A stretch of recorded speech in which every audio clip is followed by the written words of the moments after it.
Welcome to MWEB's Entrepreneur Zone. Today I've got Dr. Craig Ress with me from Hair Renewal. Welcome, Dr. Craig. Thank you very much. Tell us a little bit about your business. We do hair transplantation. I joined a group called Skin Renewal, Skin Health and Body Renewal, to open up the new division, which is Hair Renewal. I used to run my own practices before of hair transplantation, and basically what we do is we transplant hair in men and women who have lost their hair from the areas that they haven't lost it to the areas that they have lost it, thereby giving them back full heads of hair. And that's what we do at Hair Renewal now, is to look after the medical and surgical side of patients who lose hair. So it's really a combination of a medical side and an entrepreneurial venture. Absolutely. You've got a situation where it's not something that is done in the hospitals, therefore you don't go into a hospital and join the admin and have the admin and the business of the hospital running it. This is usually done by single doctors opening up their own clinics. What we're doing at Hair Renewal is we are opening up multiple clinics, thereby allowing and training the doctors to the perfect level of transplant skill and technical skill, and allowing them to practice that without having to worry about running the admin side, the marketing side, and everything else. So we are allowing this to be more available to people all around the country, with the doctors who can specialize only in this. And it's an interesting one. How do you get to market? Clearly it's a problem for a lot of people, but how do you get over that difficulty of getting the message across and the option across? So in the beginning we marketed very strongly, and we did all our interviews for free. We were trying to educate people, and so our consultations were for free. We taught people, even if people couldn't afford to have the procedure done or decided not to have the procedure done, we had educated one more person. Do a good job for one person. That person is most likely going to speak about it. If you have a happy customer, they will talk about it. Therefore, if you have a happy patient, they will talk about it. Even something as private as hair transplantation. We've had people who in the beginning didn't even want to come into the office because they were too embarrassed, and they wanted to make certain everyone was gone. Had a transplant. 9 months later, they are ecstatic, they're happy. A year and a half later, they're at a golfing competition. Someone makes some comment about how bad hair transplantation is, and they say, rubbish, look, I've had it done. From a person who didn't even want to come into the office to someone who tells everyone. And that's really the secret, I believe, of any business, whether it's a medical practice, whether it's another business. Give the person more than they expect, and they're going to talk about you. Are you starting to see a change in the South African market as it becomes kind of more open to these types of things? Absolutely, absolutely. It's not only the South African market, it's a worldwide market. Basically what happened is, if you remember about 20 years ago, if a woman stated she was having a facelift or a boob job, it was like, oh, why? You know, and the attitude was, what, can't you do it on your own? Aren't you happy to just naturally go old? Nowadays you look at, if a person, a high net worth person, doesn't have a facelift, they wonder what's wrong. Okay? It's sort of almost expected. In hair transplantation, that is slowly gathering momentum, where men are sitting there and saying, hey, you know what? I don't like being bald. I don't have to be bald because I have got the option. As we say to people, you don't have to do anything. It's just good if you were educated about it.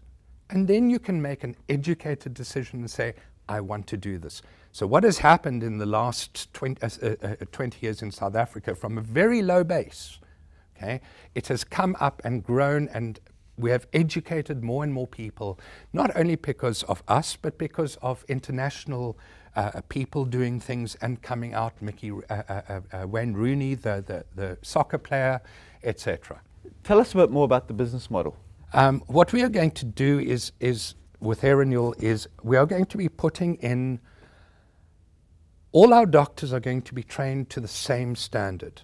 We will maintain their standards whether you go to the office in Durban or whether you go to the office in Johannesburg or Cape Town.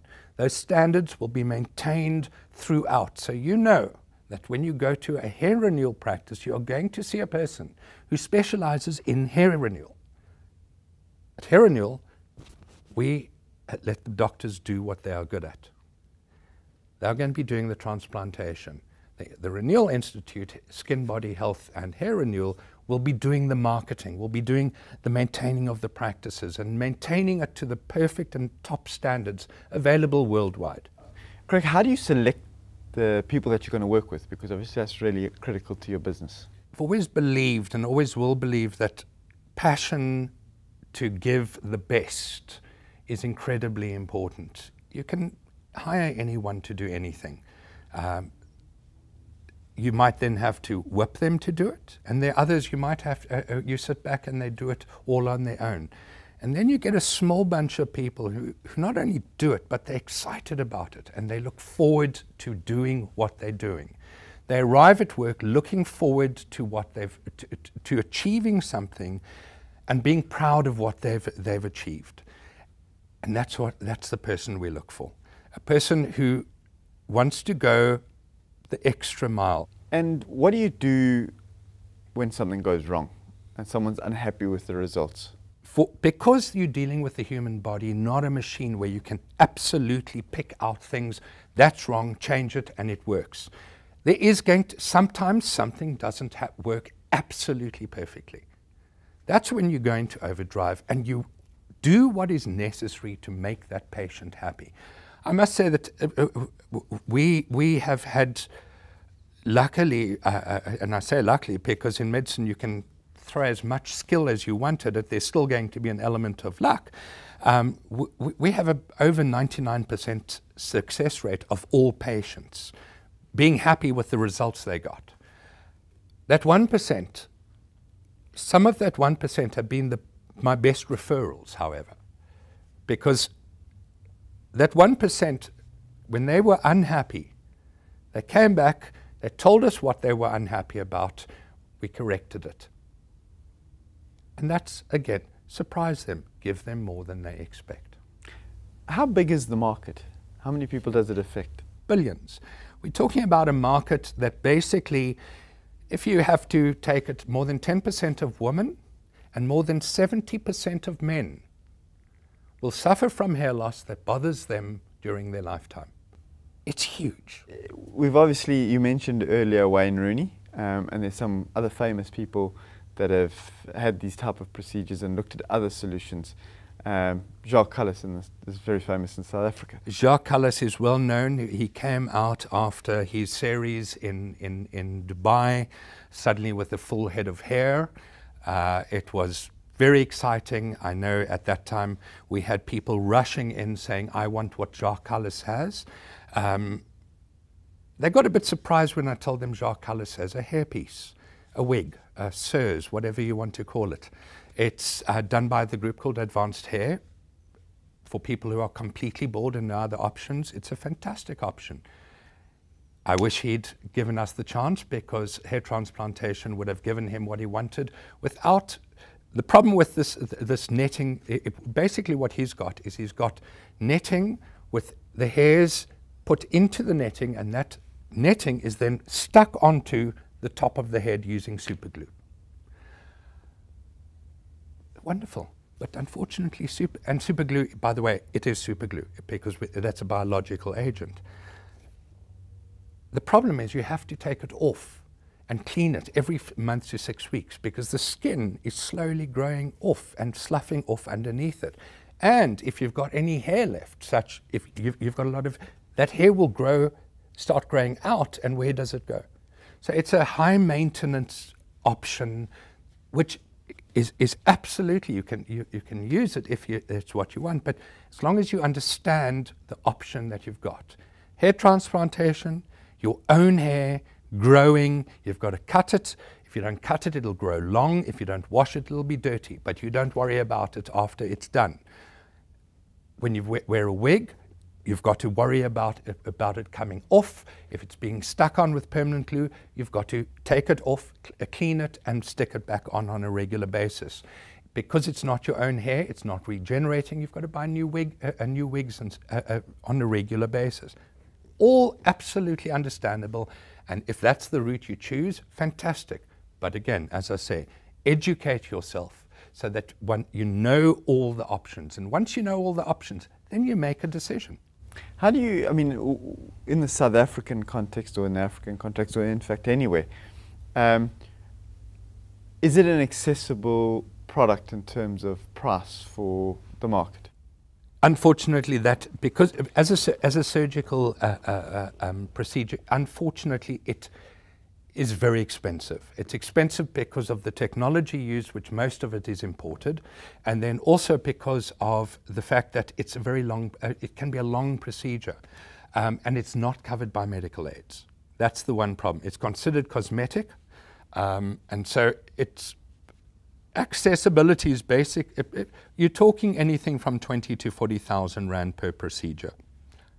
Therefore, it does keep the accessibility to the higher LSMs of our people. Patient came to me and said, I'm going to sell my car, I want this so much. I said, no, let's finance it or let's do it. We did something so that he didn't lose his car because that's how he got to work. That's not reasonable, okay? Person says, I'm going to get that instead of buying a new car. Absolutely. You've been in this field a long time. Where do you see your business going in the near future? I believe that we are going to be able to offer this not only in South Africa, but throughout various countries in Africa. It's not available. It's something that affects all creeds, all cultures. We will probably be looking to go to other areas of the Southern African area. So we'll be looking at Nigeria, we'll be looking, probably not Zimbabwe immediately, too quickly, Mauritius, and see what we can do further afield. But at this point in time, South Africa, allow it to be a good option available to every single person in South Africa who wants to have it done. That is what we're going to try to do now, so that you can have some kind of standard. That brings us to our rapid fire questions. What's the best advice you've ever received? Never give up. What inspires you as a small business owner? Giving people far more than they expect. And your best moment as an entrepreneur? I think it's still to come. And your biggest mistake? When you are starting, be careful who you partner with. What inspires you as an entrepreneur?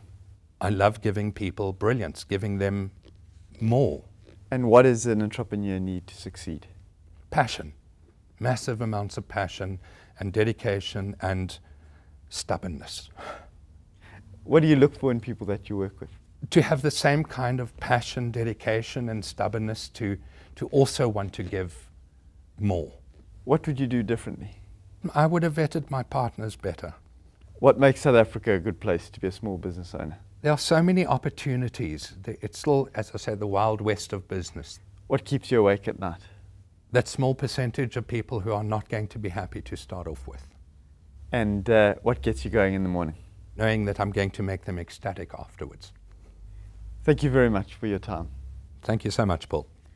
And thank you. We look forward to the coming weeks. We will bring you more South African entrepreneurs. I'm Paul Hobden. Thank you and goodbye.